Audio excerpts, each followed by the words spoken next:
Welcome to the Food Flamingo. In today's video, we're going to be making this moist and fluffy chocolate walnut cake that's topped with the most decadent and rich dark chocolate ganache. This recipe comes together in minutes and is the perfect snack-sized cake. The first thing we're going to do is sift together the flour and cocoa powder. To this, we're going to add the granulated sugar, baking powder, and baking soda. I actually forgot to add these two and I had to add them with the wet ingredients, but this is where you're supposed to add them. Give it a mix and make a hole in the middle for the wet ingredients. We're going to add in buttermilk, vegetable oil, an egg, and the hot coffee. This helps to bloom the cocoa powder to give an extra chocolatey flavor. Here I am adding the baking powder and baking soda. Give it a mix and do not overmix this, it will give a dense cake. The last thing we're going to do is fold in the chopped walnuts.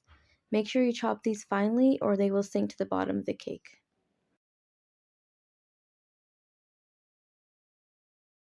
Alright, we're going to pour our batter into an 8x8 baking tray. I'm using a square tray. You can also use an 8-inch round pan. We're going to bake this for about 30 minutes at 350 degrees Fahrenheit or 175 degrees Celsius.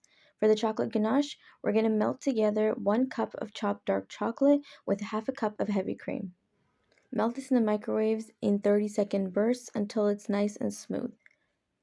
I'm going to refrigerate this for about 10 to 15 minutes, but before that, cover it with cling wrap so it doesn't form a layer on top. The cake is out of the oven and the toothpick should come out clean. Let this cool completely. Spread the ganache onto your cooled cake and you can add as much as you like or as little as you like. If your ganache is too runny, let it stay in the fridge for about 10 more minutes and it should be fine. At the end, just sprinkle some more chopped walnuts on top and it's ready to serve.